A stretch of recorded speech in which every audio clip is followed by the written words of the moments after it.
আপনাদের স্বাগত জানাই আমি আমার কথা শুনবার জন্য। নির্বাচন হবে কি হবে না এই প্রশ্ন যখন বাতাসে ঘুরপাক খাচ্ছে, রাজনৈতিক দলগুলোর মধ্যে বিরোধ যখন তুঙ্গে, সেই আলোচনাটাকে বেশ খানিকটা স্থিমিত করে দিল বাংলাদেশ জাতীয়তাবাদী দল বিএনপির 237 জন প্রার্থীর নাম ঘোষণা। তবে এটা হয়তো 2-4 দিনের জন্য সাময়িক, বাকি প্রশ্নগুলো আবার সামনে আসবে। সেগুলোর নিষ্পত্তি কিভাবে হবে এবং এর বাইরেও আরো অনেক প্রশ্ন গত বেশ কিছুদিন ধরে আছে, কয়েক মাস ধরে আছে, সেগুলো নিষ্পত্তি কিভাবে হবে সেটার জন্য বা সেটা দেখার জন্য আমাদের হয়তো বেশ খানিকটা সময় অপেক্ষা করতে হবে। আপাতত যেটা মনে হচ্ছে যে বিএনপির যে মনোনয়ন, মোটা দাগে এটাকে একটা ভালো মনোনয়ন বলতে হবে। খুব বড় বেশি বিতর্কের সুযোগ আছে এখানে মনে হয় না। একটা পৃষ্ঠে বিএনপি যেটা করেছে যে 67টির মতো আসন ফাঁকা রেখেছে, খালি রেখেছে। এর প্রায় সবই বোধহয় শরিকদের জন্য, এবং কিছু কিছু ক্ষেত্রে হয়তো যেখানে দল সিদ্ধান্ত নিতে পারেনি বা যে কোনো কারণেই হোক, কৌশলগত কারণে হয়তো আপাতত ঘোষণা স্থগিত রেখেছে। মনোনয়নকে কেন্দ্র করে মনোনয়নপত্র কেনা, তফসিল ঘোষণার পর মনোনয়নের জন্য ইন্টারভিউ, প্রার্থীরা নিজেদের শক্তি প্রদর্শন, সেই বিষয়গুলো এবার দেখা গেল না। অনেকে বলছেন যে, বা অনেকেরই আশঙ্কা ছিল বা আশঙ্কা আছে যে যারা মনোনয়ন বঞ্চিত হয়েছেন বা যারা মনোনয়ন পাননি বা দলের নেতৃত্বের কাছে যাদের কাছে আপাতত যোগ্য মনে হয়নি বা হয়তো তাদের জন্য ভবিষ্যতে সময় আছে, তারা হয়তো নানা রকমের সমস্যা তৈরি করতে পারেন। বাট এই 1-2 দিনে তেমন কোনো কিছু মনে হয়নি। ভবিষ্যতে কি হবে সেটা বলা যায় না। কিন্তু আমার আজকের আলোচনার বিষয় যেটা আমি বলতে চাইছি, বলবার চেষ্টা করছি, এই মনোনয়ন দেখে যেটা মনে হয়েছে এবং সামগ্রিকভাবে বিএনপির যে শক্তিমত্তা, সেই জায়গা থেকে বিএনপি বাংলাদেশের অপরাপর রাজনৈতিক দলগুলো থেকে বেশ খানিকটা এগিয়ে এই অর্থে যে আওয়ামী লীগ এখন দৃশ্যপটে নেই, সরকারের পতন হয়েছে, তাদের মরাল স্ট্রেংথ খুব দুর্বল, নৈতিক অবস্থানটা খুবই দুর্বল, এবং তারা কবে কিভাবে রাজনীতিতে কামব্যাক করবে সেটা একটা বড় প্রশ্ন। বর্তমান সরকার তাদের রাজনৈতিক কর্মকাণ্ডকে স্থগিত রেখেছে, সেটা ভেঙে তারা আসতে পারবে কিনা সেগুলো নানা রকমের প্রশ্ন আছে। এখন পর্যন্ত যা অবস্থা, তাদেরকে অফিসিয়ালি নির্বাচন করবার কোনো সুযোগ তাদের জন্য নেই। সো এটা বিএনপির জন্য একটা বড় অ্যাডভান্টেজ। বিএনপির আরেকটা বড় অ্যাডভান্টেজ হচ্ছে যে বিএনপি মুক্তিযোদ্ধাদের দল। বিএনপির প্রতিষ্ঠাতা একজন বীর মুক্তিযোদ্ধা, বীর উত্তম সেক্টর কমান্ডার, একটা ফোর্সের অধিনায়ক, পরবর্তীতে দেশের রাষ্ট্রপ্রধান, তার আগে সেনাপ্রধান। বাংলাদেশে বহুদলীয় গণতন্ত্র, বাকশালী একদলীয় শাসন ব্যবস্থা থেকে বহুদলীয় গণতন্ত্রে প্রত্যাবর্তন, সেটা বিএনপির সময় হয়েছে। আর অন্যদিকে এই মুহূর্তে বিএনপির প্রধান প্রতিদ্বন্দ্বী হিসেবে যারা আবির্ভূত, জামায়াত ইসলামী, গত 1 বছর আগে কেউ কল্পনাও করেনি যে ক্ষমতায় যাওয়ার আলোচনা জামাতকে নিয়ে করা হবে বাংলাদেশে, কিংবা জামাত বিরোধী দলে যাবে, এই আলোচনা কখনো ছিল না। বাট এই আলোচনাটা এখন নানা কারণে বর্তমান সরকারের যে চরিত্র, তার যে কর্মকাণ্ড এবং গত 1 বছরে রাজনীতিতে যা কিছু হয়েছে, নানান কমিশন, ঐকমত্য কমিশন, এনসিপি, ইসলামী দলগুলোর জোট বাঁধা, সব মিলিয়ে জামাত বেশ খানিকটা লাইমলাইটে। ইতিমধ্যেই প্রশাসন সহ নানা জায়গায় তারা বেশ জায়গাও করে নিয়েছে। কিন্তু আমাদের সবচেয়ে বড় দুর্বলতা সেটা হচ্ছে 1971 তাদের ভূমিকা। বাংলাদেশে যারা বিশ্বাস করে, বাংলাদেশের মানুষ যারা, নাগরিক যারা, অবশ্যই আমাদের যারা করেন তারাও বাংলাদেশের নাগরিক, বলতে দ্বিধা নেই, কিন্তু বাংলাদেশ, এই যে 30 লক্ষ শহীদের রক্তে অর্জিত এই বাংলাদেশ, এটা বিরোধিতা জামাত করেছে। রাজনৈতিকভাবে তার বিরোধিতা করবার অধিকার ছিল। রাজনীতিতে সবাই ভুলও করতে পারে, যে কোনো রাজনৈতিক দলই ভুল করতে পারে নেতৃত্বে, কিন্তু নিরস্ত্র বাঙালিকে বা যুদ্ধ যখন শুরু হয়ে যাবার পরে পাকিস্তানি হেনাদের সেনাবাহিনীকে বা হানাদার বাহিনীকে যেভাবে জামাত এবং তার নানা সংগঠনের নেতাকর্মীরা সহায়তা করেছে এবং নিজেরও তার সঙ্গে অংশ নিয়েছে, লুটপাট, ধর্ষণ, হত্যাকাণ্ড, সেটা জামাতকে বিএনপি থেকে যোজন যোজন দূরে পিছিয়ে রাখছে। কিন্তু আমি যে কথাগুলো বলছি সেগুলো সবই নির্ভর করছে আসলে ভালো নির্বাচনের উপরে। ম্যানিপুলেটেড রিগড ইলেকশন হলে কি হবে সেটা কেউ বলতে পারে না। এবং ধর্মভিত্তিক রাজনীতি, ধর্মের দুটো দিক আছে। আমরা ধর্ম চর্চা করি, আমি নিজে মুসলিম, মুসলিম ধর্মাবলম্বীরা বাংলাদেশে 90%। এই যে ট্র্যাডিশনাল ইসলাম, সেটা পলিটিক্যাল ইসলাম কিন্তু একটা ডিফারেন্ট জিনিস। তো সেই জায়গায় এই পলিটিক্যাল ইসলামের ব্যাপারে অনেক মানুষের ভীতি আছে। পৃথিবীর বহু দেশের উদাহরণ টেনে সেটা দেখা যেতে পারে, এবং এই ধরনের শক্তি ক্ষমতায় আসলে তার কনসিকুয়েন্স কি হয় সেটাও আমরা পৃথিবীর অন্যান্য দেশে দেখেছি। এই জায়গায় বিএনপি অনেকখানি এগিয়ে আছে। মনোনয়ন এবার একটা অনেকে ভাবেনি হয়তো বেগম খালেদা জিয়া বিএনপি চেয়ারপারসন তিনি ইলেকশন করবেন। আপনারা জানেন যে বাংলাদেশের ইতিহাসে তিনি একমাত্র ব্যক্তি যিনি যে কটি নির্বাচন করেছেন, যত কটি আসন থেকে দাঁড়িয়েছেন সবসময় তিনি পাশ করেছেন। এর আগে সুযোগ ছিল 5টি আসনে প্রতিদ্বন্দ্বিতা করবার, তিনি সবকটি আসনে যতবার ইলেকশন করেছেন পাশ করেছেন। শেখ হাসিনা করেছেন, সবসময় 5টা তিনি করেননি, কিন্তু কোনো না কোনো আসনে তিনি ফেল করেছেন। হোসেন মোহাম্মদ এরশাদের ক্ষেত্রেও সেরকমটি বলা যায়। এখন সুযোগ নিয়ে 3টের বেশি করার, বেগম জিয়া অসুস্থতা সত্ত্বেও তিনি এই নির্বাচনের প্রতিদ্বন্দ্বিতা করতেন। এটা একটা ম্যাজিকের মতো সারা দেশে বিএনপি নেতাকর্মী তো বটেই, সাধারণ মানুষের মধ্যে বিএনপির পক্ষে কাজ করবে। এবং বিএনপির ভবিষ্যৎ নেতৃত্ব, এটা অনেকে আলোচনা করতেন, এখন আর ভবিষ্যৎ না, বাস্তব হচ্ছে বর্তমান নেতৃত্ব, সেটা তারেক রহমান। এখনো তাকে তরুণ নেতা বলাই ভালো। পশ্চিমে দীর্ঘদিন যাবৎ বাস করছেন, অর্থাৎ বৈশ্বিক ব্যবস্থার সঙ্গে তার একটা ভালো ধারণা হয়েছে, এবং তিনি দীর্ঘদিন যুক্তরাজ্যে আছেন। যেই গণতন্ত্রকে আমরা অনুসরণ করি, যুক্তরাজ্য যে গণতন্ত্র, যে পার্লামেন্টারি ব্যবস্থা সেটাকে আমরা অনুসরণ করি, সেটা তিনি নিঃসন্দেহে দেখেছেন। এই ভ্যালুসগুলোকে তিনি ধারণ করেন, এবং তার গত 2-3 বছরের কথাবার্তা এটা বহুবার প্রমাণিত হয়েছে যে তিনি অনেক ট্রান্সফর্মড। দেশ নিয়ে তিনি ভাবছেন, সংস্কারের কাজ করতে চাইছেন। বেগম জিয়ার 2030 রূপকল্প থেকে তিনি 31 দফা নানান প্রক্রিয়ার মধ্য দিয়ে এনে 31 দফাটার রূপরেখা দিয়েছেন। দেশের অন্যদের সঙ্গে আলোচনা করবার জন্যে এই যে রাষ্ট্র কাঠামো সংস্কার, সেটাকে জাতীয় ঐকমত্য কমিশনের যে বর্তমান সরকারের উদ্যোগ, সেই আলোচনার মধ্যে বিএনপি অংশ নিয়েছে, এবং সেটা তার পরামর্শেই, এবং অন্যদের সঙ্গে যত বেশি অ্যাডজাস্ট করা যায়। তার আগে আমরা জানি যে 31 দফাও তাদের মিত্র রাজনৈতিক দলগুলো এন্ডোর্স করেছে। এবং তার আরেকটা বড় গুণ তারেক রহমানের, যে এর আগে থেকে, যখন থেকে তিনি রাজনীতিতে একেবারে তরুণ বয়সে যোগ দিয়েছেন, তখন থেকে সারা দেশের সাংগঠনিক কার্যক্রমে তিনি নিজেকে যুক্ত করেছেন। অর্থাৎ তিনি তিলে তিলে নিজেকে তৈরি করেছেন। 2007-8 যথেষ্ট সাফার করেছেন, দীর্ঘদিন এক্সাইলে আছেন।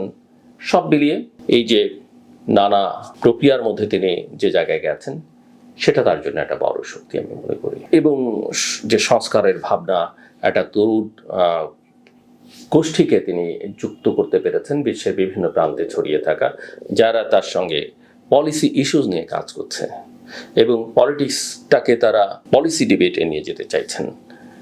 এটা তার একটা ইতিবাচক দিক আমি মনে করি। এবং অনেক সময় তার স্টাফ, চারপাশে যারা আছে, তাদের কতখানি প্রভাব, সেটা নিয়ে নানা রকমের প্রশ্ন তোলেন। কিন্তু এই মনোনয়ন দেওয়া দেখা গেছে যে তার সঙ্গে থাকা মানুষদেরও পরিবারের সদস্য মনোনয়ন পায়নি। আলোচনার মধ্যে ছিল এরা যথেষ্ট প্রভাবশালী, এরা এটা করতে পারবে, ওটা করতে পারবে, কিন্তু তারেক রহমান যে নিজেকে সেগুলোর বাইরে নিয়ে যাচ্ছেন, নিতে পারছেন, সেটার এগুলো একটা বড় প্রমাণ। বিএনপি একটা মধ্যপন্থার রাজনৈতিক দল, অনেকে এটাকে সেন্টার রাইট বলতো, আওয়ামী লীগ যেটা সেন্টার লেফট পলিটিক্স করতো, জামাত ফার রাইট। সেই জায়গা থেকে বিএনপি একেবারে কমপ্লিটলি একটা মধ্যপন্থা রাজনীতি করতে চাইছে। এখন আর বিএনপি সেন্টার রাইটও না, সেন্টার লেফট তো নয়। এখানে বিএনপির সবচেয়ে বড় সুবিধা হচ্ছে যে যেসব মানুষরা একটু ডান দিকে ঘেঁষা, এমনকি কট্টর ডানদের সমর্থনও বিএনপি পাবে। আবার বর্তমান রাজনৈতিক বাস্তবতায় বামদের সমর্থনও বিএনপি পাবে। সেটা আমরা বামপন্থী রাজনৈতিক দলগুলোর কথাবার্তা থেকেই বুঝতে পারছি। সো এটাও বিএনপির জন্য একটা বড় ইতিবাচক দিক।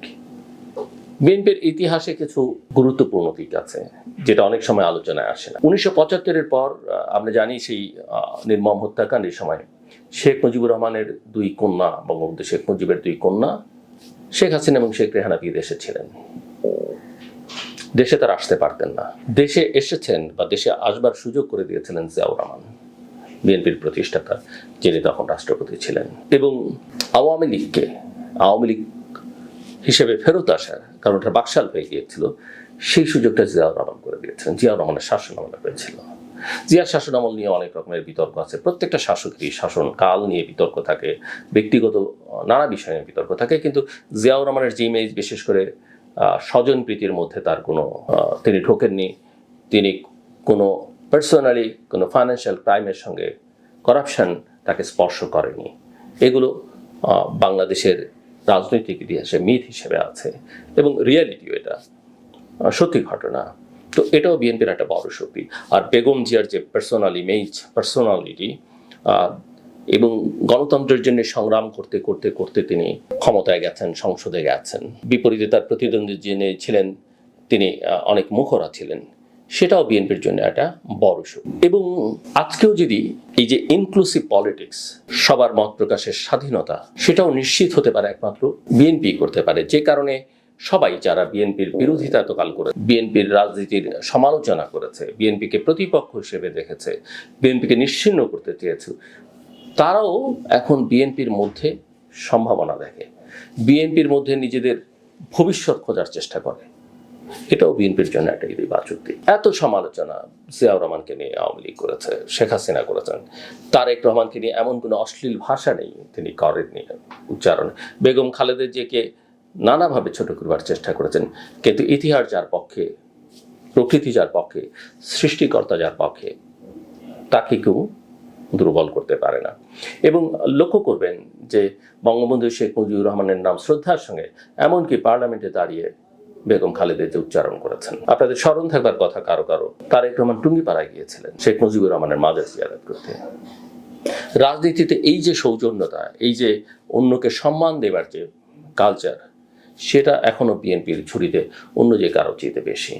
বিএনপি এই জায়গাটা তো এগিয়ে। এবং বিএনপিতে বেগম খালেদা জিয়া, তারেক রহমান, আমি আগেই বলেছি যে তারেক রহমান এখন অত্যন্ত, আমার কাছে মনে হচ্ছে যদি কোনো পরিবর্তন কোথাও বাংলাদেশে হয়ে থাকে গত কয়েক বছরে, সেটা তারেক রহমানের মধ্যে। এবং এটাই হচ্ছে সম্ভাবনা। তিনি শেষ পর্যন্ত পারফর্ম করবেন কিনা, করতে পারবেন কিনা, কারণ ক্ষমতার বাইরে থাকার ক্ষমতায় গিয়ে রাষ্ট্র পরিচালনার মধ্যে অনেক পার্থক্য আমি জানি, কিন্তু ইন্টেনশনটা আছে এবং আমি বিশ্বাস করতে চাই যে তিনি পারবেন। না পারলে বাংলাদেশের জন্য বিপদ আছে। কিন্তু এখানে একটা কথা আছে, এই গ্যারান্টি কেউ দিতে পারবে না, আমি তো নয়, কেউই না, যে তিনি ভালো করবেন, তার দল ভালো করবে। যখন করবেন না তখন দেখা যাবে, কিন্তু এখন পর্যন্ত আমাদের ভরসার জায়গাটা কিন্তু ওখানেই থাকতে হবে। সে কারণে তাকে সহযোগিতাও করতে হবে, এবং দেখতে হবে মনোনয়নটা ভালো হয়েছে। যদিও এই মনোনয়নই আমি বলবো না যে চূড়ান্ত মনোনয়ন, এখানে যারা পেয়েছেন তারা সবাই শেষ পর্যন্ত টিকে থাকবেন এই গ্যারান্টিও নেই, নতুন কেউ যুক্ত হবেন না সেই কথাও বলা যায় না। তবে একটা ঝুঁকি কিন্তু থাকবে, শরিকদের যে মনোনয়ন দেওয়া হয়েছে, এই শরিকদের কে কে পাস করে আসতে পারবেন সেটা নিয়ে আমার যথেষ্ট সংশয় আছে, নানা কারণে আছে। প্রথমত প্রতীক নির্ভর বাংলাদেশের রাজনীতি হওয়া উচিত না, কিন্তু হয়েছে, যেটা তারেক রহমান শিফট করতে চাইছিলেন পলিসি বেসড পলিটিক্সে। এখনো মানুষের কাছে ধানের শীষ, নৌকা, লাঙল আর দাঁড়িপাল্লা, এর বাইরে আসলে কাউকে খুব একটা অ্যাকসেপ্ট করবে বা ভোট সিল মারতে বাংলাদেশের মানুষ অভ্যস্ত নয়। কাজেই অন্যান্য মার্কা দেখে মানুষ কি করবে সেটা নিয়ে আমার যথেষ্ট সংশয় আছে। বিএনপির আরেকটা ভালো দিক যেখানে এগিয়ে, যে তারেক রহমান এমন একটা টিম করেছেন, যেটা আমি একটু আগেও বলছিলাম, যারা বিভিন্ন পলিসি ইস্যু নিয়ে কাজ করছে, কিন্তু তারা কেউ এমপি বা মন্ত্রী হওয়ার জন্য মুখিয়ে নেই। এটা একটা ভালো দিক। স্টাফদের কথা তো আমি বললামই, স্টাফই, এবং তাদেরকে আসলে পলিটিক্যাল অ্যাফেয়ার্সে আমার ধারণা আর খুব বেশি ইনভলভ মিস্টার তারেক রহমান করবেন না। আরেকটা অ্যাসেট বিএনপির আছে, সেটা হচ্ছে বিএনপির মহাসচিব।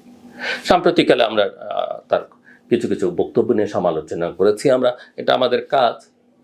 কিন্তু মির্জা ফখরুল ইসলাম আলমগীর দলটির দুর্দিনে এই এতগুলো বছর দলটাকে আগলে রেখেছেন। অসংখ্য মামলায় জর্জরিত ছিলেন, অসুস্থ শরীর দিয়ে জেলে গেছেন, বারে বারে জেলে গেছেন। কিন্তু মির্জা ফখরুল ইসলাম আলমগীর অ্যাসেট এই কারণে যে দল মত নির্বিশেষে সবাই তাকে পছন্দ করে। সুন্দর কথা বলেন, সজ্জন মানুষ, লেখাপড়া জানেন, সব দিক মিলিয়ে। ইভেন এমনকি আওয়ামী লীগের সাধারণ সম্পাদকের সঙ্গে যখন মানুষ তাকে তুলনা করেছে, আকাশের পাতালের পার্থক্য। এই অ্যাসেট বিএনপি কিভাবে আগামী দিনে ব্যবহার করবে সেটা একটা গুরুত্বপূর্ণ। ওনার শরীর খুব ভালো নয়, তারপরও তিনি হাল ধরে আছেন, হাল ধরে ছিলেন তারেক রহমানের সঙ্গে, বেগম জিয়ার সঙ্গে মাঝামাঝি থেকে দলটাকে এই জায়গায় নিয়ে এসছেন, দলটাকে ভাঙতে দেননি। এবং আমি বিশ্বাস করি যে তিনি দলের তো বটেই আছেনই দায়িত্বে, সরকার এবং বিশেষ করে দেশের একটা গুরুত্বপূর্ণ দায়িত্বে হয়তো আগামী দিনে বিএনপি, বেগম খালেদা জিয়া, তারেক রহমান তাকে রাখবেন, কারণ তিনি দলের জন্য একটা বড় অ্যাসেট। বিএনপিতে এখনো আমি সিনিয়রদের কিছু সমালোচনা করেছি, এ কথা ঠিক। এখনো বলি বিএনপিতে অনেক বেড রিডেন স্ট্যান্ডিং কমিটির মেম্বার আছে, আমার মনে হয় না দরকার আছে, এবং এটাকে রিঅর্গানাইজ করা দরকার। কিন্তু এই দলের মধ্যে এখনো আমির খসরু মাহমুদ চৌধুরীর মতো, ডক্টর আব্দুল মঈন খানের মতো, ইকবাল হাসান মাহমুদ টুকুর মতো, যাদের নিয়ে খুব বেশি বিতর্ক নেই, এরকম মানুষ এখন স্ট্যান্ডিং কমিটিতে আছেন, এবং যারা সব জায়গায় অ্যাকসেপ্টেবল এবং যারা ডেলিভার করবার মতো মানুষ। বিএনপিতে এখন আমি আরো কয়েকজনের নামও তো বলতে পারি, কিন্তু সময়টা বাড়াতে চাই না। বিএনপিতে সালাউদ্দিন আহমেদের মতো, জহিরুদ্দিন স্বপনের মতো, এখানে আরো আমরা শহীদুদ্দিন চৌধুরী আনির কথা বলতে পারি, এবং আরো অনেক অনেক অনেক তরুণ নেতা আছে, যাদেরকে মানুষ তরুণ বলে। এর অবশ্য অনেকেই 60+ও, বাট দেখতে শুনতে কথাবার্তায় সজ্জন, শিক্ষিত, খোঁজখবর রাখেন, এরকম একটা বড় ভালো সেট আছে তাদের। রশিদুজ্জামান, মিল্লার সহ এরকম একটা বড় সেট আছে আমরা, যারা ডেলিভার করতে পারবেন, বিশেষ করে মাঠের রাজনীতিটাকে তারা। সো এটা একটা বড়। বিএনপিতে এখন ফজলুর রহমানের মতো, এটা খুব ভালো একটা সিদ্ধান্ত হয়েছে যে ফজলুর রহমানকে, অনেকেই চিন্তা করছিলেন যে তিনি নমিনেশন পাবেন কিনা কিশোরগঞ্জ থেকে, তাকে মনোনয়ন দেয়া আমি মনে করি অত্যন্ত গুরুত্বপূর্ণ। হাবিবুর রহমান হাবিব, যারা একসময় আওয়ামী লীগের রাজনীতির সঙ্গে যুক্ত ছিলেন, সো আওয়ামী লীগকে কাউন্টার করবার জন্যে, কারণ আওয়ামী লীগকে তারা ভেতর থেকে দেখেছেন, এবং আওয়ামী লীগের মধ্যে যারা ভালো তাদেরকে এক ধরনের তাদের সঙ্গে পলিটিক্যালি ডিল করবার জন্য, ম্যানেজ করবার জন্য এরা অত্যন্ত গুরুত্বপূর্ণ। আপনি ইতিবাচকভাবেও যদি ম্যানেজ করতে চান, সেটাও কাউন্টার করবার জন্য এরা অত্যন্ত অত্যন্ত গুরুত্বপূর্ণ। এহসানুল হক মিলনের কথা আমরা বলতে পারি, তার মনোনয়ন নিয়ে অনেকের মধ্যে সংশয় ছিল, তাকে নিয়ে নানা রকমের রটনা অনেকে করবার চেষ্টা করেছেন, কিন্তু is a very good choice I would say. তাকে মনোনয়ন দেওয়াটা কাজ হয়েছে, খুব ভালো কাজ হয়েছে। আমরা ডক্টর উসমান ফারুককে নিয়ে আসা, আমি মনে করি এটাও একটা ভালো কাজ হয়েছে। তো এরকম অসংখ্য নাম, ভবিষ্যতে হয়তো অন্যান্য আলোচনার সময় আলোচনাগুলো করবো। অনেকের নাম আলোচনা না করলে আবার অনেকে মনে করতে পারেন বোধহয় আমি তাদেরকে ছোট করছি, বা অনেকে মনে করতে পারেন যে আমি কাউকে বড় করলাম, ব্যাপারটা এরকম নয়। যে নামগুলো এখন কথা বলবার সময় মনে আসছে মেয়েদের মধ্যে যাদেরকে মনোনয়ন দেওয়া হয়েছে, মোটা দাগে আমার কাছে মনে হচ্ছে সবাই ভালো। আরও কেউ নমিনেশন পাবার যোগ্য নিঃসন্দেহে, কিন্তু আমি জানি না ভবিষ্যতে হবে কি না বা কিভাবে হবে। কোনো কোনো ক্ষেত্রে একই পরিবার থেকে যেহেতু সিদ্ধান্ত হয়েছে একই পরিবার থেকে দুজনকে মনোনয়ন দেয়া হবে না, সেক্ষেত্রে একই পরিবারে দুজন যোগ্য থাকা সত্ত্বেও হয়তো মনোনয়ন পাননি, কিন্তু এটিও মোটামুটিভাবে বাংলাদেশের রাজনীতির জন্য একটা ভালো সিদ্ধান্ত। মেয়েদের মধ্যে যেমন ইলিয়াস আলীর স্ত্রীকে মনোনয়ন দেওয়া হচ্ছে, মেয়েদের মধ্যে মায়ের ডাকের তুলিকে মনোনয়ন দেওয়া হচ্ছে, এগুলো আমি মনে করি যে খুবই ভালো সিদ্ধান্ত হয়েছে বিএনপির জন্য। তো সব বিলিয়ে বিএনপি অনেক জায়গায় এগিয়ে ভোটের রাজনীতিতে, কিন্তু বিএনপির যেখানে দুর্বলতা সেটা হচ্ছে যে ভালো ভোট নিশ্চিত করাটার জন্য বিএনপির যে দায়িত্ব, সেই দায়িত্বটা এখনও তারা যথাযথভাবে পালন করতে পারছে কি না, সেটা নিয়ে আমার যথেষ্ট সংশয় আছে। হয়তো অনেকে বলবেন যে তারা তো পলিটিশিয়ান, তারা অনেক ম্যাচিউর, তারা বোঝেন, আমার তো এটা বোঝার কথা না। কিন্তু বাইরে থেকে আমাদের যেটা মনে হয়েছে সেটা বলছি, গ্রহণ করা না করা তাদের দায়িত্ব। কিন্তু আমি মনে করি যদি বাংলাদেশে এটা অবাধ, সুষ্ঠু, গ্রহণযোগ্য, অংশগ্রহণমূলক নির্বাচন হয়, সেই নির্বাচনে অবশ্যই বিএনপি অনেক এগিয়ে থাকবে, এবং সেই নির্বাচন বিএনপি সেই এগিয়ে থাকাটা বাংলাদেশের সবার জন্য কল্যাণকর হলেও হতে পারে। যারা আজকে বঞ্চিত, যারা আজকে নির্যাতিত, নিষ্পেষিত বা নানান ধর্ম বর্ণগোত্রের মানুষকে অ্যাকোমোডেট করার যে পলিটিক্সটা, সেটা বিএনপি করতে পারে। একটা মধ্যপন্থার রাজনীতি করতে পারে, একটা আধুনিক বাংলাদেশ নির্মাণ করবার কাজটা তারা করতে পারে। আবার তারা ব্যর্থতার চরম উদাহরণও তৈরি করতে পারে, আমরা জানি না। কিন্তু অন্য যারা আছেন তাদের চেয়ে তারা এগিয়ে আছে। যদি সবাই মিলে সহযোগিতা করেন, হয়তো ভালো হলেও হতে পারে। তবে অবশ্যই এই যে সম্ভাবনা, এই যে এগিয়ে থাকা, এবং এই কথা আমি বলেই রাখি যে এই যে ভালো ভালো কথা বললাম, এর মানেই নয় যে তাদের একটা খারাপ দেখলো সেখানে তারা অন্তত আমার কাছ থেকে বা আমার মতো যারা সিভিল সোসাইটি বা সাংবাদিক, তাদের কাছ থেকে তারা নিস্তার পাবেন। কারণ এটাই আমাদের কাজ। তবে এই ভালো থেকে এগিয়ে থাকা, জয় পাওয়াটা নির্ভর করবে একটি নিরপেক্ষ সরকারের অধীনে অবাধ, সুষ্ঠু, গ্রহণযোগ্য, অংশগ্রহণমূলক নির্বাচন হলে। আমি এখনো পর্যন্ত মনে করি না এই সরকার ফেব্রুয়ারি মাসে সেই ধরনের নির্বাচন করতে পারবে, বা এই সরকারের অধীনে কোনো নিরপেক্ষ কাঙ্ক্ষিত নির্বাচন হবে। ফেব্রুয়ারিতে কোনো নির্বাচন। গতকাল 3 বাহিনীর প্রধান, সশস্ত্র বাহিনীর 3 প্রধান অর্থাৎ সেনা প্রধান, নৌ প্রধান এবং বিমান বাহিনীর প্রধান উপদেষ্টার সঙ্গে সাক্ষাৎ করেছেন। যখন এই খবরটা বেরোলো, সবার মধ্যেই বেশ কৌতূহল, হঠাৎ করে তারা কেন দেখা করতে গেলেন। তারা দেখা করতে গেছেন প্রধানত প্রধান উপদেষ্টাকে আমি যতদূর জানি 21 নভেম্বর যে সশস্ত্র বাহিনী দিবস, সেই দিবসের অনুষ্ঠানে প্রধান উপদেষ্টাকে আমন্ত্রণ জানাতে। এবং যেহেতু তাদের সঙ্গে খুব একটা সরকারের বা সরকার প্রধানের কথাবার্তা খুব একটা হয় না, সুযোগ আগেকার সরকার প্রধান বা রাষ্ট্রপ্রধানদের মতো এখন আর নেই, এই সুযোগটা হয়তো খানিকটা তারা ব্যবহার করেছেন। তারা কি বলেছেন আমরা জানি না, তবে সরকারি ভাষ্য যেটা শুনেছি আমরা, যে প্রধান উপদেষ্টা নির্বাচনের কথা বলেছেন, নির্বাচনে তাদের সহযোগিতা বা তাদের প্রস্তুতির নির্দেশ দিয়েছেন এবং তারাও আশ্বস্ত করেছেন। এটাই সরকারি ভাষ্য। যদিও অনেক সময় বাংলাদেশের সরকারি ভাষ্য যেগুলো আমরা শুনি, সেগুলোর উপরে জনগণের ভরসা কম। তারপরেও মোটা দাগে এটা ধরে নিতে পারি যে এটা একটা সৌজন্য সাক্ষাৎ। এখানে সশস্ত্র বাহিনীর দিক থেকে কোনো কনসার্ন তারা ব্যক্ত করেছেন কিনা সেটা জানা যায়নি।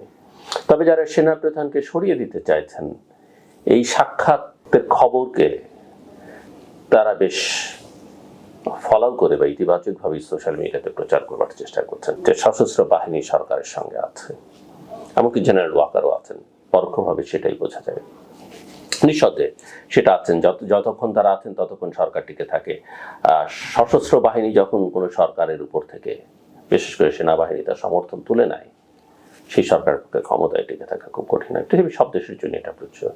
এমনকি মার্কিন যুক্তরাষ্ট্রের মতো দেশেও আপনাদের স্মরণ থাকবার কথা, একসময় মার্কিন প্রেসিডেন্ট কিছু উদ্যোগ নেবার চেষ্টা করছিলেন এবং সেনা প্রধান তার বিপক্ষে দাঁড়িয়েছিলেন, এবং তারপরে আর মার্কিন প্রেসিডেন্ট সেই বিষয়ে এগোতে পারেননি।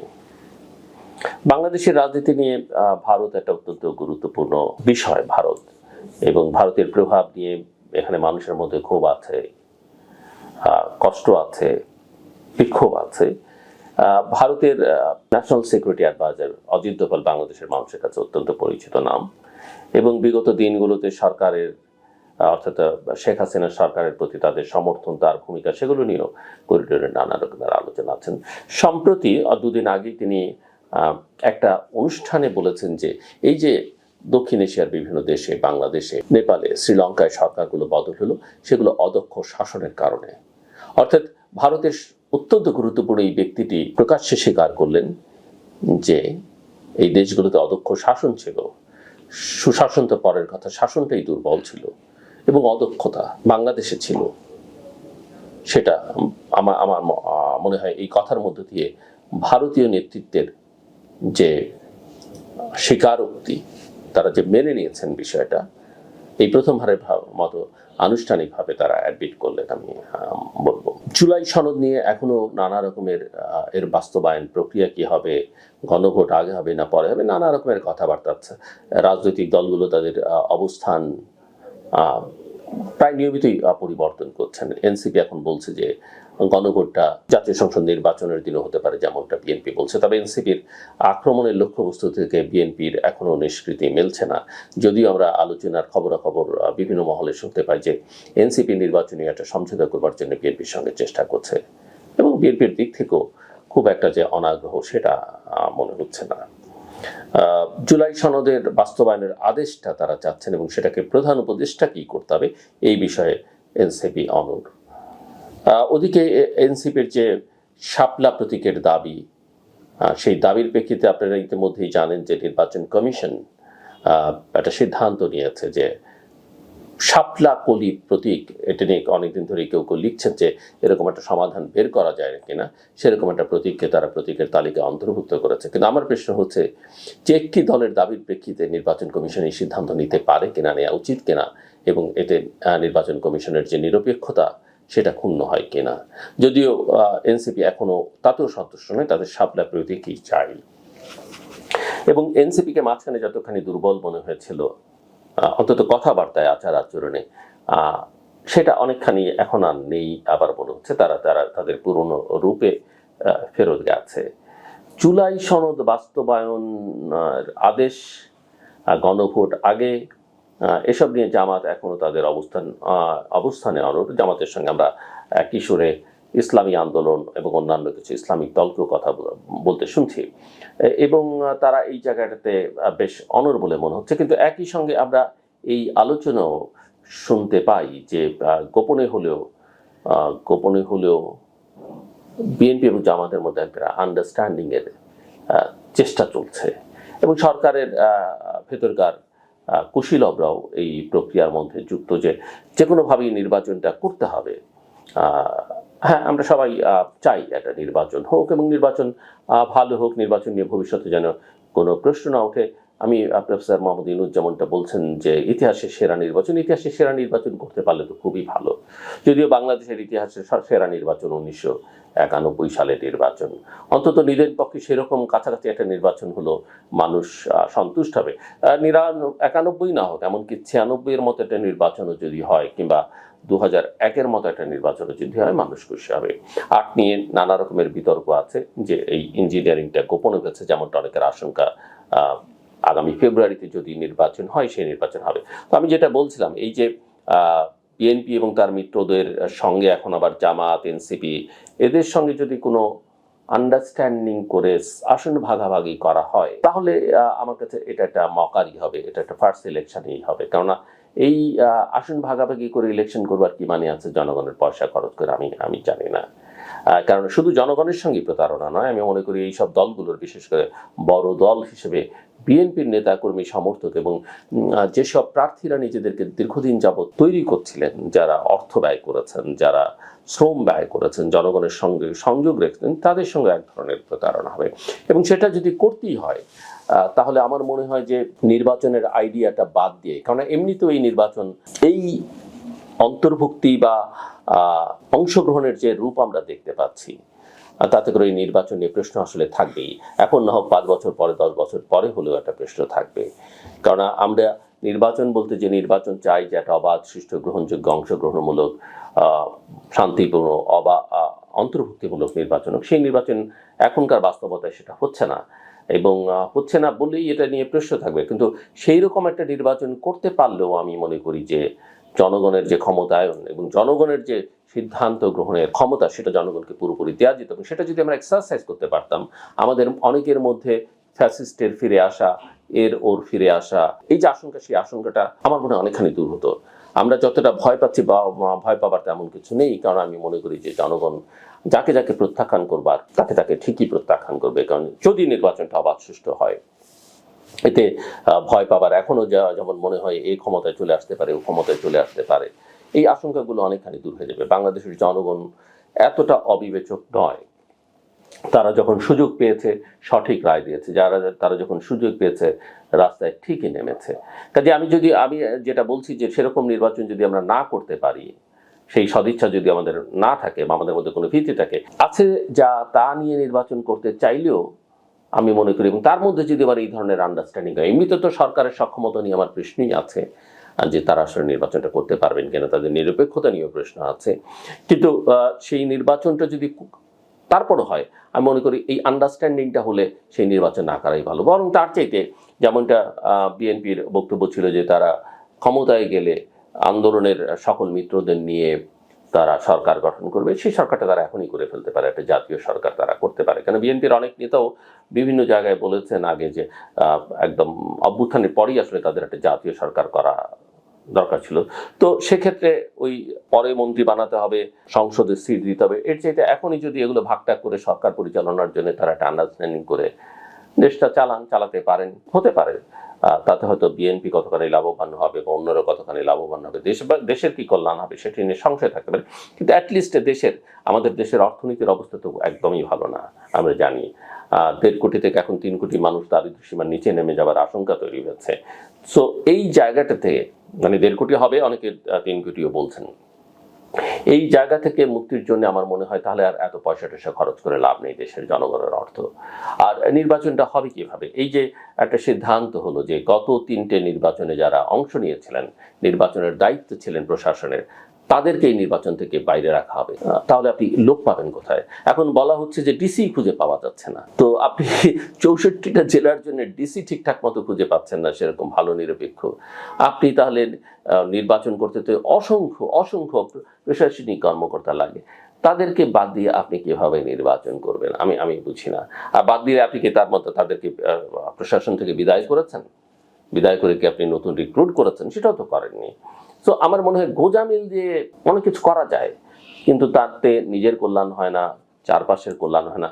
আর একটা দেশকে যদি গোঁজামিল দিয়ে আমরা চালাতে চাই, সেটা ক্ষমতায় যারা আছেন বা রাজনৈতিক নেতারা, তাহলে আসলে জনগণের সঙ্গে একটা বড় প্রতারণা। বিএনপি এখন বলছে যে ঐকমত্য কমিশন এবং সরকার জনগণের সঙ্গে প্রতারণা করেছে। কিছুদিন আগে এনসিপি বলল জামাত তাদের সঙ্গে প্রতারণা করেছে। এই যে প্রতারণা শব্দটা রাজনৈতিক দলগুলো একে অপরের বিরুদ্ধে ব্যবহার করছেন, আমার মনে হয় যদি যা কিছু যেই প্রক্রিয়ার মধ্যে দিয়ে সবাই চেষ্টা করছেন একটা সমাধান খোঁজার যে চেষ্টা, এটাও একটা বড় গোঁজামিল। এবং আমি মনে করি যে শেষ পর্যন্ত আসলে এটা বাংলাদেশের জনগণের সঙ্গে একটা বড় প্রতারণা হবে।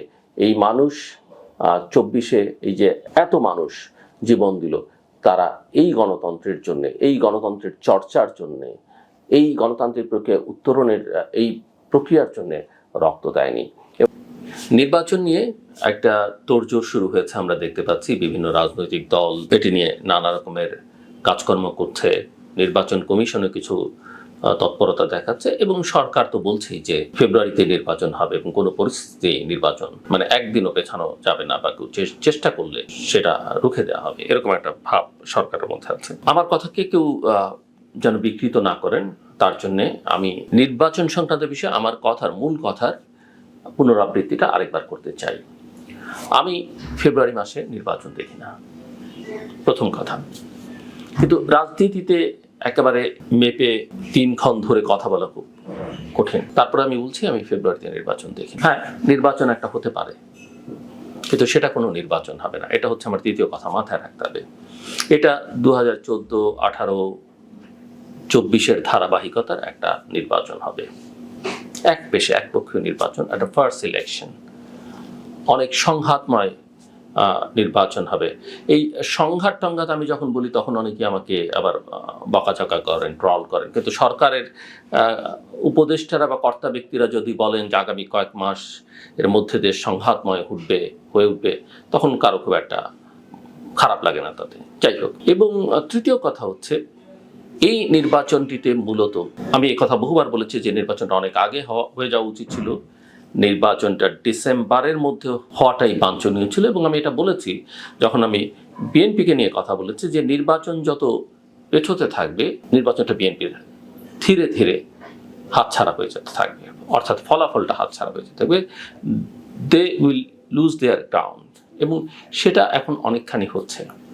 এবং সব মিলে এটা আমি বলেছি যে পরিস্থিতিটা আর বিএনপি নিয়ন্ত্রণে থাকবে না।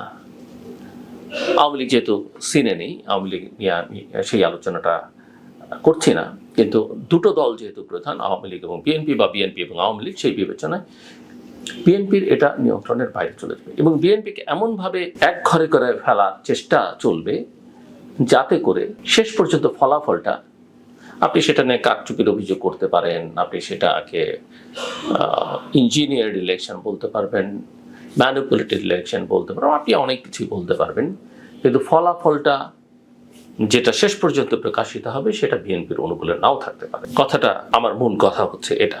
আমি বলছি না, এবং সেই ইলেকশন খুব একটা অ্যাকসেপ্টেবল ইলেকশন হবে না, এবং সেই ইলেকশন আসলে বাংলাদেশের রাজনৈতিক স্থিতিশীলতা দেবে না এবং অর্থনৈতিক সামাজিক স্থিতিশীলতা দেবে না। আর যদি কোনোভাবে নাটকীয় কারণে বিএনপি জিতেও যায়, সেটাও অনেকে, কারণ এই কথাটা বলে রাখা ভালো, সেটাও তার জন্য খুব একটা ভালো কিছু হবে বলে মনে হয় না। যে পরিস্থিতিকে সামাল দিতে হবে, এগুলো করিডোরের আলোচনা তো আমারও মোটা দাগে কথাবার্তা, মানে আমার প্রেডিকশনও মোটামুটি এরকমই। এখন মূল কথায় আসি, নির্বাচনটা কি হবে? আমরা দেখছি ইলেকশন কমিশন খুবই তৎপর কথাবার্তায়, কিন্তু প্রধান ইলেকশন কমিশনার কিন্তু এটাও বলছেন, যখন তাকে প্রশ্ন করা হয় যে আওয়ামী লীগ অংশ না নিলে নির্বাচন নিয়ে তো প্রশ্ন উঠবেই। তবে তার বক্তব্য হচ্ছে যে ভোটাররা ভোট কেন্দ্রে আসছে, তাদের তো সমর্থক গোষ্ঠী আছে, তারা যদি ভোট কেন্দ্রে আসে সেটা একটা পার্টিসিপেটরি ইলেকশন হবে। পার্টিসিপেটরি ইলেকশন, অংশগ্রহণমূলক ইলেকশন আর অন্তর্ভুক্তিমূলক ইলেকশন, ইনক্লুসিভ ইলেকশনের মধ্যে একটা বড় পার্থক্য আছে। ইনক্লুসিভ ইলেকশন হচ্ছে আপনি সবাইকে নিয়ে নির্বাচন করবেন, আর পার্টিসিপেটরি হচ্ছে সবাই পার্টিসিপেট করছে, আসছে যাচ্ছে, যার ইচ্ছে হলো না সে গেল না, এরকম একটা ভাব, এবং সেটা ভোটার পার্টিসিপেশন অর্থ বোঝায়। এই একই কথা কিন্তু আমরা 24-এ শুনেছি, 14-তে শুনেছি, ইলেকশন কমিশনের কাছ থেকে শুনেছি, সরকারের কাছ থেকে শুনেছি যে ভোটাররা আসলেই তো হলো। এমনকি কোনো কোনো আন্তর্জাতিক শক্তির কাছ থেকে শোনা গেছে ভোটার পার্টিসিপেশনটাই হচ্ছে মুখ্য, দল মুখ্য নয়। কিন্তু আন্তর্জাতিক নির্বাচনী মানদণ্ডে রাজনৈতিক দলের অংশগ্রহণটা অত্যন্ত গুরুত্বপূর্ণ। নির্বাচনটাকে প্রতিযোগিতাপূর্ণ, প্রতিদ্বন্দ্বিতামূলক নির্বাচন হতে হবে। আপনারা লক্ষ্য করলে দেখবেন যে বিএনপি এখানে একটা কৌশলী অবস্থান নিয়েছে। তারা আইনি প্রক্রিয়ার মধ্য দিয়ে কোনো দল নিষিদ্ধ হলে তাতে তাদের কোনো আপত্তি নেই, কিন্তু তারা এক্সিকিউটিভ অর্ডারে দল নিষিদ্ধের বিপক্ষে। আওয়ামী লীগ এক পেশে ইলেকশন করেছে কয়েকটা, 14, 18তে বিএনপি এবং অন্যান্য দল অংশ নিয়েছিল, কিন্তু যদিও সেটা এক পেশেই, কারণ দিনের ভোটটা রাতে হয়ে গিয়েছিল 24-এ। কিন্তু লক্ষ্য করলে দেখবেন যে সেই নির্বাচনগুলোতে আইনি প্রক্রিয়ায় বা এক্সিকিউটিভ অর্ডারে কোনো রাজনৈতিক দলকে নির্বাচন করতে বাধা দেওয়া হয়। কেউ নিষিদ্ধ ছিল না, কারো কার্যক্রম নিষিদ্ধ ছিল না, নির্বাচন করতে চাইলে তারা করতে পারতেন। 14-তে 24-এ বিএনপি সহ অনেক রাজনৈতিক দল নির্বাচন বর্জন করেছে। জামায়াতে ইসলামী নিবন্ধন বাতিল ছিল, বিষয়টা আদালতে চলেছিল, জামাত অফিসিয়ালি 18 নির্বাচন করতে পারেনি। যদিও জামাত এবং বিএনপির মধ্যে তখন দূরত্ব ছিল, এবং বিএনপি তখন যে জোট গঠন করেছিল জাতীয় ঐক্য ফ্রন্ট, সেখানেও বিএনপির একটা কমিটমেন্ট ছিল ডক্টর কামাল হোসেন এবং অন্যান্যদের কাছে যে জামাতকে সঙ্গে নিয়ে তারা কিছু করবে না। কিন্তু আমরা এটাও দেখলাম যে জামাতের সঙ্গে বিএনপির একটা সমঝোতা হয়েছিল, এবং জামাতের প্রার্থীরা তখন জামাতে ইসলামীর নামে নয়, তারা বেসিক্যালি বিএনপির ধানের শীষ প্রতীক নিয়ে নির্বাচন করেছিল। এটাও রাজনীতিতে এক ধরনের দ্বিচারিতার প্রকাশ, এবং এই কাজটা ওই দুটো দলই করেছে, বিএনপি এবং জামাত। বিএনপি তার কথা রাখেনি তার অন্যান্য মিত্রদের কাছে, আর জামাতও এই কৌশলে তাদের স্বার্থে তারা সেই সুযোগটা ব্যবহার করেছে। এখানে আবার আরেকটা দিক আমরা আলোচনা করতে পারি যে 24-এর নির্বাচনটাও, যেটাকেও আমরা এক পেশে নির্বাচন বলছি, এখনো হয়তো অনেকে বলবেন যে অনেক রাজনৈতিক দল অংশ নিচ্ছে। 24-এর নির্বাচনে কিন্তু 28টি নিবন্ধিত রাজনৈতিক দল অংশ নিচ্ছিল। তারপরও সেই নির্বাচন আমাদের কাছে, কারো কাছে অ্যাকসেপ্টেবল নির্বাচন নয়। একমাত্র ইতিহাসের সেরা নির্বাচন ছিল শেখ হাসিনা এবং তার দলবল এবং সরকারের কাছে, যেমনটা একটা ঐতিহাসিক নির্বাচন করতে চাইছেন প্রফেসর মোহাম্মদ ইউনূস আগামী ফেব্রুয়ারি মাসে। নির্বাচন নিয়ে অনেক রকমের কথাবার্তা, অনেক রকমের দাবি, এনসিপির দাবি, জামায়াতের দাবি, আমরা বিএনপির হতাশা দেখছি, তারাও বলছেন নির্বাচন পিছিয়ে দেবার ষড়যন্ত্র হচ্ছে, বানচালের ষড়যন্ত্র হচ্ছে। কিন্তু ধরা যাক আপনি আওয়ামী লীগ তার কার্যক্রম ইলেকশন করতে পারছে না, এমন কোনো লক্ষণ তৎপরতা সরকারের দিক থেকে বা ইলেকশন কমিশনের দিক থেকে নেই যে আওয়ামী লীগের বাইরেও অন্যান্য নিবন্ধিত রাজনৈতিক দলগুলো, যেমন ধরা যাক জাতীয় পার্টি বা 14 দলীয় জোটের অন্যান্য দল বা আরও বেশ কিছু রাজনৈতিক দল, তারা নিবন্ধিত, তাদেরকে ঐকমত্য কমিশনের আলোচনার প্রক্রিয়ার মধ্যে, সরকারের সঙ্গে কোনো আলোচনায়, নির্বাচন কমিশনের কোনো আলোচনায় কোথাও তাদেরকে কোনো স্পেস দেওয়া হচ্ছে না। তো আপনি এতগুলো দলকে বাইরে রেখে যখন নির্বাচন করছেন, নিশ্চিত থাকেন এই নির্বাচনটা প্রশ্নবিদ্ধ হবে। এবং শেষ পর্যন্ত যদি এই নানান দাবি দাওয়ার অজুহাতে আরো কিছু রাজনৈতিক দল, এই যে এখন যারা অ্যাক্টিভ আছে, ধরেন জামাত, এনসিপি, এরা কেউ যদি বা এরকম আরো কিছু রাজনৈতিক দল নির্বাচন থেকে সরে দাঁড়ায়, তাহলে সেই নির্বাচনটা কি হবে? একেবারে শুধু বিএনপি নির্বাচন, এবং সেই নির্বাচন বিএনপি করে কি আদায় করবে, করতে পারবে আমরা জানি না। হ্যাঁ, এই সরকার ক্ষমতায় থাকলে জামাতের একটা লাভ আছে, এই সরকার ক্ষমতায় থাকলে এনসিপির হয়তো কিছুটা লাভ আছে, যদিও এনসিপিকে আসলে সবাই ব্যবহার করছে এবং ব্যবহার করে ছুঁড়ে ফেলে দিচ্ছে, মূল লাভটা জামাতের হচ্ছে। কিন্তু আমি যেটা বলেছিলাম যে জুন মাসে প্রফেসর মোহাম্মদ ইউনূস এবং তারেক রহমানের মধ্যে, মিস্টার তারেক রহমানের মধ্যে বৈঠকের পর থেকে আসলে বিএনপি ট্র্যাপড হয়ে গেছে, এবং দলের নেতা, দেশের নেতা হিসেবে তারেক রহমান যে জায়গায় আছেন, নিজের যে একটা ইতিবাচক ইমেজ তিনি সবার কাছে তৈরি করেছেন, এবং দেশটাকে রক্ষা করবার প্রধান পুরুষ হয়ে উঠবার যার সম্ভাবনা, কারণ আর কোনো অপশন যেহেতু বাংলাদেশের মানুষের সামনে নেই, অনেকেই মনে করেন, সেখানে তারেক রহমানও খানিকটা ভালনারেবল হয়ে গেছেন। এটা হচ্ছে আমি অনেকদিন ধরেই বলবার চেষ্টা করছি। কাজে আমি মনে করি না যে এই নির্বাচনটি হচ্ছে, আমি মনে করি না হলেও সেটা আসলে কোনো নির্বাচন হবে, সেটা দেশকে রাজনৈতিক কোনো স্থিতিশীলতা দেবে না। কিন্তু আমাদের একটা নির্বাচন দরকার, খুব ভালো নির্বাচন দরকার, এবং দ্রুততম সময়ের মধ্যে দরকার। এই উপদেষ্টাদের নিয়ে এখন যে বিতর্ক হচ্ছে, সরকারকে নিয়ে যে বিতর্ক হচ্ছে, এরা কি ধরনের নির্বাচন করবে? তারপরে প্রশাসন, পুলিশ তৈরি নেই, আর্মির সঙ্গে সম্পর্কটা কি আমরা সেটা বুঝতে পারি, আর্মিও স্বীকার না করুক, সরকারও স্বীকার করছে না, কিন্তু তারা বুঝতে পারি। এই অবস্থায় আসলে আস্থার যখন, পারস্পরিক আস্থার যখন একটা তীব্র সংকট, তখন আমি কোনো ভালো সম্ভাবনা দেখি না। আর আজকে যারা নির্বাচন করছেন, এরা সবাই কিন্তু একই ঘরের, এরা একসঙ্গে ছিলেন, এখন নিজেরা পরস্পরের বিরুদ্ধে কাদা ছোড়াছুড়ি করছেন বটে। এখন আওয়ামী লীগ, তার অপরাধের কোনো সীমা নেই, সরকারের অপরাধের কোনো সীমা নেই। এমন আমাদের চাইতে খুব বেশি ঝুঁকি নিয়ে বলেছেন এমন মানুষ খুব কম আছেন। আমরা তাদের বিচার চাই। আন্তর্জাতিক অপরাধ ট্রাইব্যুনাল বলছে, নতুন আরপিও বলছে, আইন বলছে যে যাদের বিরুদ্ধে আনুষ্ঠানিক অভিযোগ দাখিল হবে তারা নির্বাচন করতে পারবেন না। যদিও অভিযোগ দাখিল হওয়া আর অপরাধ প্রমাণিত হওয়া এক নয়, তারপর আমি ধরে নিলাম তারা করতে পারলেন না। কোনো মামলার পলাতক আসামি নির্বাচন করতে পারলাম না, আমি সেটা গ্রহণ করলাম। কিন্তু বাকিরা দল কি আইনে নিষিদ্ধ নয়। হ্যাঁ, তাদের অনুশোচনা নেই, তারা ক্ষমা চায় না, আমরা সবাই সেটা বলছি। এটা আওয়ামী লীগের অন্যায়, এবং এই অন্যায় আসলে তাকে মানুষের মন থেকে অনেক দূরে সরিয়ে দিচ্ছে। কিন্তু আপনি যখন ক্ষমার প্রশ্ন বলবেন, বা এই যে নিষিদ্ধকরণের ইস্যু বলবেন, বিচারের প্রশ্ন বলবেন, তাহলে আইন তো সবার জন্য সমান। আপনি তো এক চোখের দৃষ্টিতে কোনো কিছু দেখতে পারেন না। আপনি তো জামায়াত ইসলামীর আমির শফিকুর রহমান নিউ ইয়র্কে যেটা বলেছেন, যে জাতি শুধু চিংড়ি মাছের মতো লাফালে হবে না, চিংড়ি মাছের মতো লাফিয়ে খালি পেছন নিয়ে থাকলে হবে না, তাহলে ভবিষ্যতে এগুনো যাবে না। এটা যদি ওনাদের বেলায় ইঙ্গিত করে থাকেন যে ওনাদের নিয়ে আলোচনা করা যাবে না, ৭১ কি হয়েছে, তাহলে ২৪ তো পেছন। হ্যাঁ, নিকট অতীত, ওটা দূরের অতীত, কিন্তু অতীত তো। যে কারণে আমরা ওই যে সামনের দিকে এগোবার জন্য ট্রুথ অ্যান্ড রিকনসিলিয়েশনের কথা বলছি। অনেকেই বলছেন, আমরা দেখলাম সরকারের উপদেষ্টা, প্রধান বিচারপতি যদ্দূর মনে পড়ে তারা বাইরেও গিয়েছিলেন, সাউথ আফ্রিকাতে কিভাবে এটা হয়েছে। কিন্তু এশিয়ার এবং আইন উপদেষ্টা বলেছিলেন না, কিন্তু সেই বিষয়ে কোনো পদক্ষেপ আমরা দেখতে পাইনি। জামায়াতের আমির বলছেন তারা ৪৭ থেকে এই পর্যন্ত কোনো ভুল করে থাকলে, কারো মনে আঘাত দিয়ে থাকলে তারা ক্ষমা চান। শুনতে ভালো লাগে। ৭১ উচ্চারণ করতে এত লজ্জা কেন?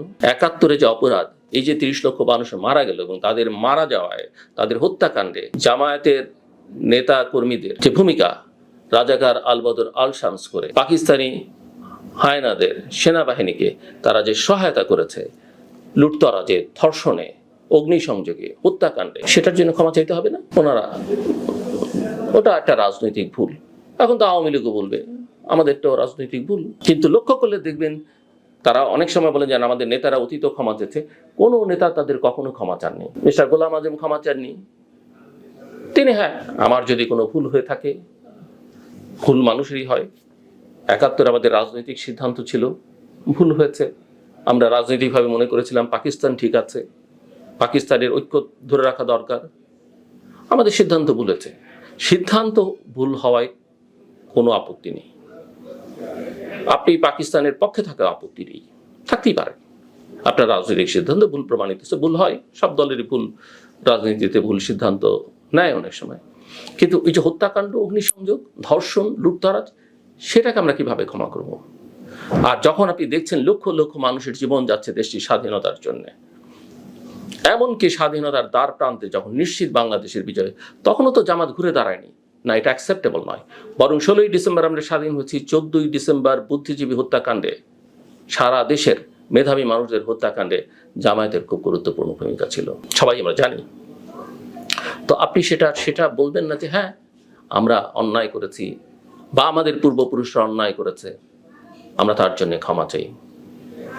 মিস্টার মতিউর রহমান নিজামী, আরেকজন আমির জামায়াতের, যুদ্ধাপরাধে তার মৃত্যুদণ্ড হয়েছে, তিনি ওই একই কথা বলেছেন, আমরা ভুল করেছি, রাজনৈতিক সিদ্ধান্তে বলছিল, কিন্তু এই সব অপরাধের জন্য আমরা ক্ষমা চাই এ কথা কিন্তু কখনো বলেননি।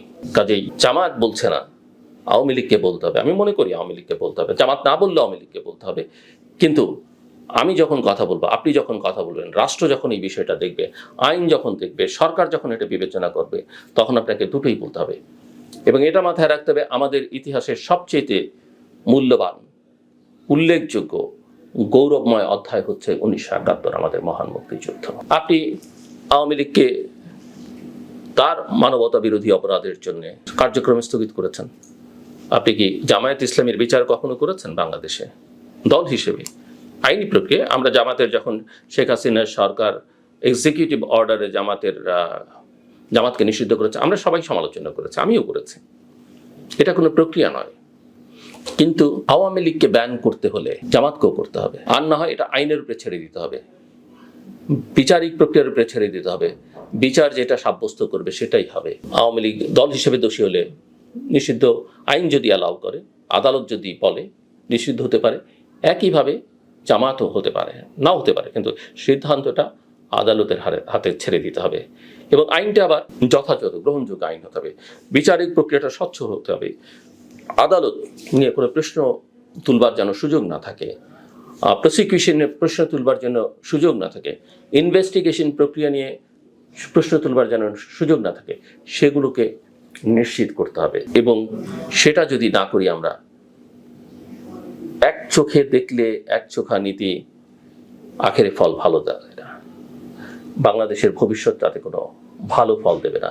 হয় নির্বাচন করলে সবাইকে নিয়ে করুন, আইন করলে, বিচার করলে সবাইকেই করতে হবে, সবারটাই করতে হবে। এবং এই সব বিষয়ে সুস্পষ্ট সিদ্ধান্ত গ্রহণ করবার মধ্য দিয়েই, ইতিবাচক সিদ্ধান্ত গ্রহণ করবার মধ্য দিয়ে আসলে একটা ভালো নির্বাচন, গণতান্ত্রিক প্রক্রিয়ায় উত্তরণের একটা ভালো পন্থা আমরা বের করতে পারি। অন্যথায় এই গোজামিল দিয়ে কিছু করলে তার ফল ভালো হবে না। আমার কথা শুনবার জন্য আপনাদের অসংখ্য ধন্যবাদ, আপনাদের সবার জন্য শুভকামনা।